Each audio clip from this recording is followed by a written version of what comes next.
the mind-made self. For years and years and years, I couldn't even imagine experiencing this life without the filtration through the thoughts and emotions created by my mind. And even if I sense glimpses of something beyond that, something infinite, something divine, my intellect was so in charge, had the authority of my entire experience. So that's the reason why I often said that I believed in God, and but I always referred to my God, because I never liked any concept that was finite. And even when I, heard about meditation, and I did meditation, but in the beginning I really felt that I needed the guided manifestations. And I do think they are so powerful, especially in the beginning, when you are so used to always perceive life through the lens of your intellect. And then having a voice giving you instructions, it's still the mind that perceives those words and translate them for you to follow. But for me, I felt like they made me redirect my attention a little bit from this obsessive thinking. And I always felt like the mind is incredible, and it is, because in a sense, I've always known that we can own our mind. Of course, I didn't understand all the layers and the role of the subconscious mind and how the ego constantly absorbs everything and turn it into components for our thinking programs. So even if I unconsciously identified a lot with my mind and with my thoughts, and I thought it was a great thing, especially when I arranged positive thoughts and positive self-images, but not so much those times when I felt like garbage and had those voices of, you always end up here. Why can you not do better? And so on and so on. And that's when I didn't realize, but I started to get closer and closer to the signposts within, that there had to be another way. That being like a slave to your mind is really terrible. You don't feel it so much when things are going great, when you only think positive thoughts, only respond rather than react to others, always feel compassion to one another. Then you don't suffering so much of it. But all those times in between when we do, and also how I try to solve the functions of the mind with the mind, replace negative thinking into positive thinking. And I'm not saying that it's not a good thing. I still use the tools and instruments that I learned throughout the years, but I'm no longer addicted to them. And the thing with identifying with the mind, it only emphasizes the ego's authority in your experience. And when we start to manifest, start to do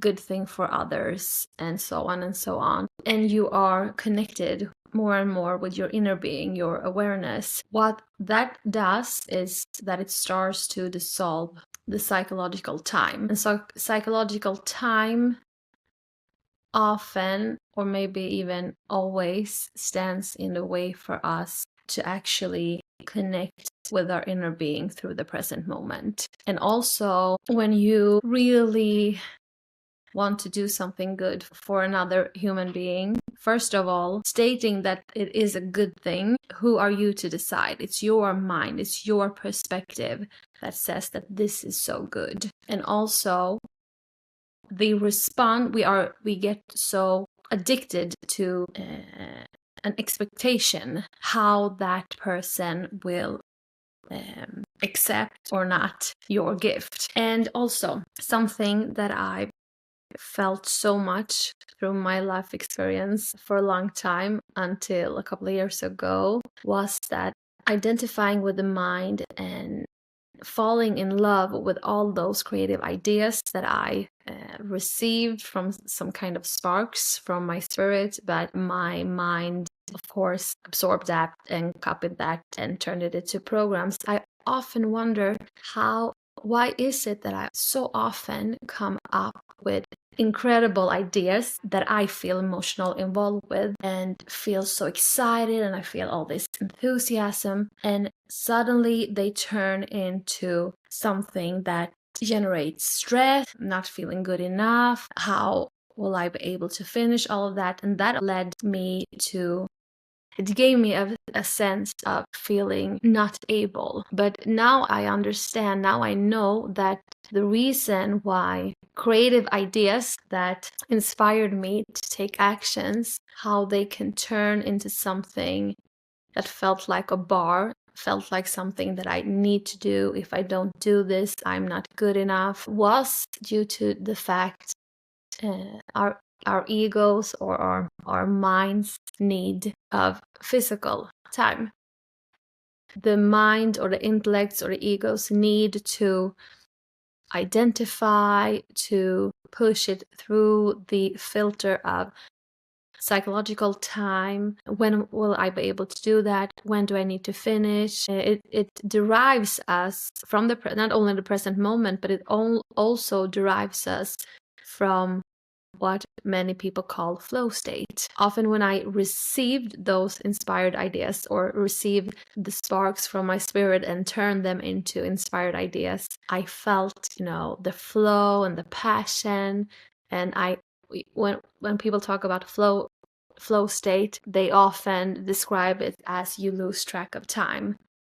And that's the point. There is no time. It's only the present moment. And of course, we can use clock time as a form, an instrument in the dimensions of form, to be able to arrange different things with other people. For example, if we're going to meet on Friday, we can use a clock time as an instrument. But the thing that I have felt throughout the years, and many